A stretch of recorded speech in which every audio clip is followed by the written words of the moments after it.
Are there hidden agendas and secrets behind the production and distribution of our food? Have you ever heard about scientists finding microplastics in fetuses possibly linked to the maternal consumption of fast food? Could common foods be engineered to be addictive and keep us coming back for more? Let's delve into the conspiracy theories in food industry.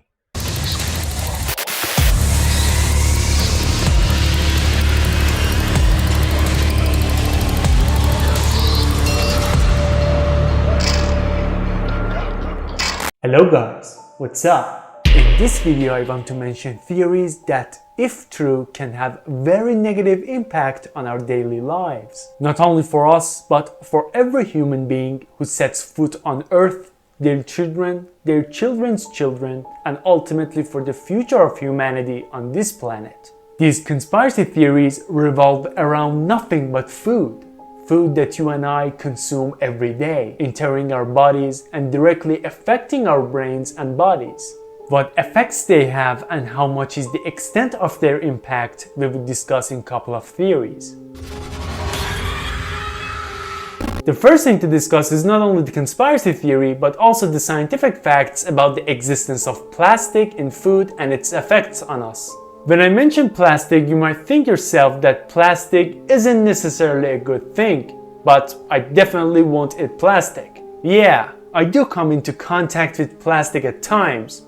I touch it, it's around me. However, there is definitely no plastic in my body. But what would you say if I told you that there is an amount of plastic in your body more horrifying than you could imagine? Recently, scientists discovered microplastics inside the human fetus within a mother's womb, tiny plastic particles of extremely small size.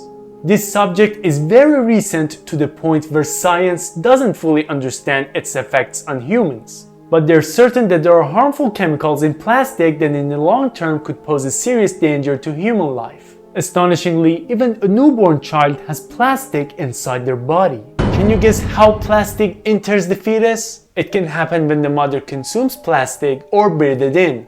In fact, you are eating or even breathing in plastic every day.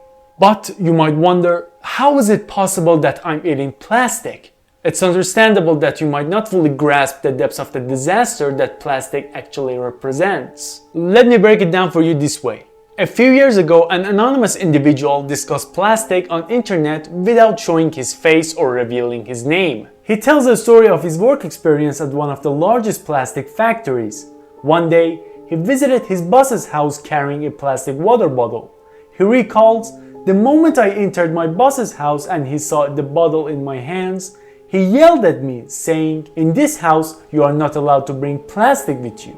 And why, you might ask, would a person who owns a plastic factory strongly object to bringing plastic into his house? Because he knows better than anyone what harmful ingredients are present inside the plastic, doesn't he? This man said, "It's true that many harmful ingredients are prohibited from being used in plastic, but there are other harmful chemicals inside the plastic that haven't been thoroughly researched by the FDA, and they are still used in plastic." It means that in the choice between bad and worse, they have rejected the worst options, but there are still harmful chemicals that currently exist in plastic. And if you do a bit of research, you'll find that many scientists have confirmed the presence of harmful chemicals in plastic, thus validating what we are discussing. But the story doesn't end here. A guy on TikTok went viral and his videos received millions of views. These videos are about the food that is fed to animals. The food that is given to animals, especially cows, pigs, and others, consists of people's garbage. They collect garbage, grind it, and include it in the animal's feed. The reasons for this could be cost cutting and thrift, and this man daily showed the amount of ground plastic that was being added to the animal's food.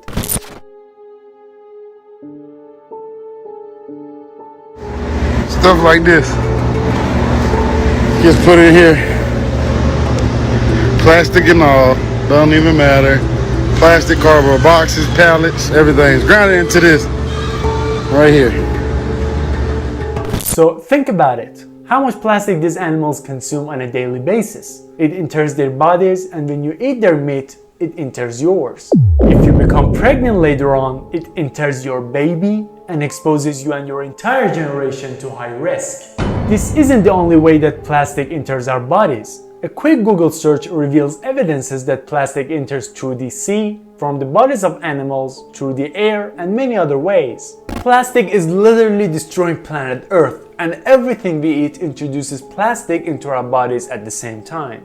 So this is not just a theory, but a fact. Our future is uncertain due to plastic and the chemical ingredients inside it that enter our bodies daily. And only gods know the full extent of its effects. The next theory is that governments, by concealing information about harmful substances, particularly sugar, and increasing the production and distribution of these substances to consumers like you and me, are attempting to spread diseases on Earth to profit from a large-scale population of sick individuals. One of the most profitable industries in the world is the pharmaceutical industry. The greater the prevalence of diseases in this world, the more it benefits the pharmaceutical industry and generates more revenue for governments. And you might wonder how much our individual health matters to governments. Are we anything more than just a statistic among the 8 billion population? Do you really believe our health and well-being are truly important to governments? Dr. John Yotkin, an author, published a book titled Pure, White and Deadly, in which he described the facts about sugar. He highlighted how harmful sugar is for humans, identifying it as a leading cause of heart attacks and diabetes, and emphasizing that it's one of the most lethal substances a person can consume. In the year this book was published, Dr. Yotkin faced extreme opposition from undisclosed sources that tarnished his reputation and credibility. Today, scientists and nutrition specialists continue to uncover the increasing harm caused by sugar, and its effects on the body are more terrifying than most people realize. But if you examine closely, you'll notice that in the foods being advertised and available in the market, sugar is heavily present, particularly in fast food. And see how much addictive they are. How is that when you eat vegetables, it's not that addictive and doesn't provoke strong cravings? But you eat a cake, or Coca-Cola, or eat McDonald's. It makes you crazy. You want it more. This is where a conspiracy theory comes into play. It suggests that addictive substances are often used in foods to make it difficult for you to resist eating more. You constantly feel the urge for another pastry or another piece of chocolate. Did you know that when Coca-Cola was first invented in 1885 by a pharmacist, it contained cocaine for many years? That's why it has Coca in its name, even though it no longer includes cocaine in its recipe today. But the conspiracy theories suggest that Coca-Cola contains another secretive substance that is highly addictive to most people. You might observe among your friends an addiction to drinking Coca-Cola as they find it hard to resist. And you're probably aware that Coca-Cola has a strong acidic quality. In some videos, you can see it cleaning a toilet more effectively than any detergent. There are also experiments demonstrating that a tooth placed in a glass of Coca-Cola will deteriorate after a few days. So you come to realize what you're entering inside your body. It's not just sugar or plastic that enters your body and weakens you over time. There are also hormonally treated foods that inject hormones into the animals, and then you consume those animals. This conspiracy theory is specifically about KFC, suggesting that they use genetically modified and hormone-treated chickens to boost sales and profits. When this theory emerged for a period, people became fearful and avoided eating fried and crispy chicken, especially at KFC. There are indeed horrible theories about fast food restaurants and brands that cannot be covered in this video due to time constraints. However, the bottom line is that there are concerns that fast food restaurants are not using high quality and clean ingredients, especially in the case of beef and chicken, which is something to be taken into consideration. Even the vegetables you consume in an effort to eat healthily contains preservatives like pesticides to maintain their freshness, which can be very harmful to the body. You might have seen videos where when someone scrapes the skin of an apple with a knife, a white substance remains on the blade, similar to the wax in candles. These are preservatives that you consume when eating an apple.